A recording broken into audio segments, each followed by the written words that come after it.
is something I'm sure most people have heard about, regardless of how you get your news. The billionaire tax leaks show that the wealthiest investors, Jeff Bezos, Warren Buffett, the lot, they're not. It says, they're not paying their, as much in taxes. They pay only $14 billion in taxes, while their wealth increased over the same period of $400 billion. And therefore, the article that was released on ProRublica, I believe was, that was and anyway, they said that the true tax rate comes out to about 3.4%. Hmm. Now, initially, the when you hear this and you see this, it's definitely clear that this would get people very emotional, because we're at a climate now where we think, we're upset. There's large gaps in wealth, and you're watching billionaires like Jeff Bezos blast off to space, while people are struggling to, feed their families and pay their bills. So it's definitely stirring the pot, I Hmm. think. Hmm. But it's important to make a couple of notes here. A, when they're investigating who this was, should be investigating who leaked it. They should be getting in trouble, because no one's tax return should be released. Think about if yours were released. You wouldn't like that. Just because someone's worth more money than you doesn't make them less of a human, doesn't make United States law any less applicable. So we have to keep it uniform if it's going to be law. And the other issue is with when you're paying taxes, the tax code, and this was a quote from one of the articles, it wasn't made for the workers, right? We pay our taxes on our income and our wages, and it's very straightforward. But when you get to these wealthier and wealthier investors, they pool their money into all these other assets that accumulate value and appreciate differently than income, such as owning stock positions. Well, you only get taxed on those when you take profits. So you can have positions that go to a million, a billion, $1 trillion, but if you don't take them out, they don't get taxed. Much like, like physical assets, homes, other types of things that you can buy and store your wealth in that appreciate in value over time. So the taxes that are being paid by these individuals, as well as also tax advantages such as taking losses and then or selling losing positions, or writing off assets at certain times to help buffet against a certain amount of tax, so you can effectively bring it to zero. I think the biggest thing this article does is it should show people ways that, how billionaires and how these wealthy people do avoid paying taxes, and with the strategies they use, that we can also kind of see and try to take advantage of them. But there is definitely an argument, and there's a whole different argument about how billionaires make money, and how they have access to things that everyday people don't.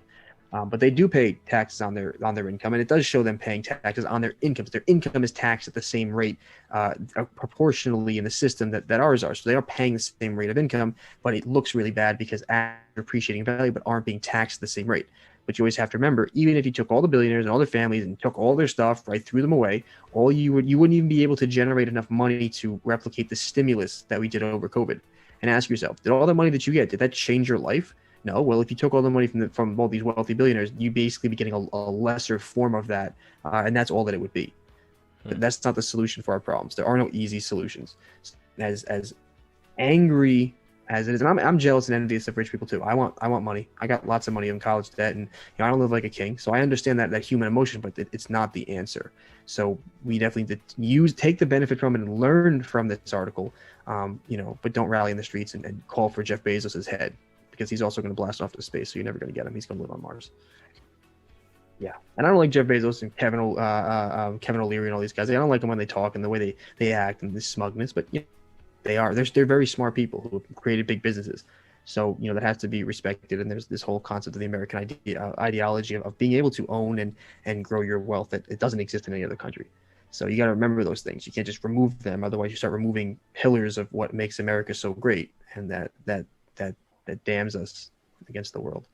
So definitely stirring the pot. Definitely a very interesting thing to read. Just make sure when you're reading it, you're not, demanding their head on a stake. You know, at least in this respect. That's my. Well, I feel like this is also the perspective that there's enough education out there to help you also do kind of the exact same thing that they're doing. Like, they're not breaking any laws, they're not breaking any rules.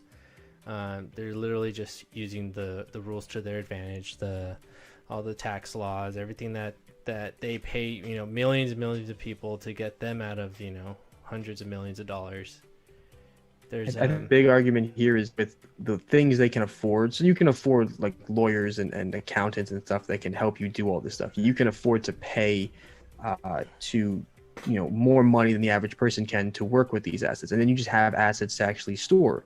and save. And then you also have the ability for billionaires to have more sway in politics and legislation and what they can afford to pay for. And they can pay for more lobbyists, and they can help pay for political campaigns. So there definitely is an imbalance in the amount of power that they have relative to the everyday citizen, the middle class, even though the middle class is what makes them rich in the first place. Well, regardless of whether they recognize it or not, it's thanks to the middle class. They are what they are. Without anyone buying and selling and working for them, they really wouldn't be a billionaire. But yeah, Josh is right. Within the tax code, they're not necessarily breaking any laws. It sucks, but are they doing anything specifically illegally? Not necessarily. They're just playing a very skeezy game that not a lot of us can play because we don't have the assets or the means to do it. But you should take refuge in this because there are ways to do it. When it comes to a stock market, right? How you can sell off some of your assets at certain times. That's a lesson to be learned. How you can put your money in other things. Even though we're not as rich as them, we can still follow some of these policies and some of these practices and try to replicate this in everyday life.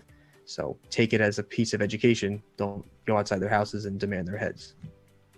I'm sensing a lot of violence. Why I feel like these are back of the head thoughts of no.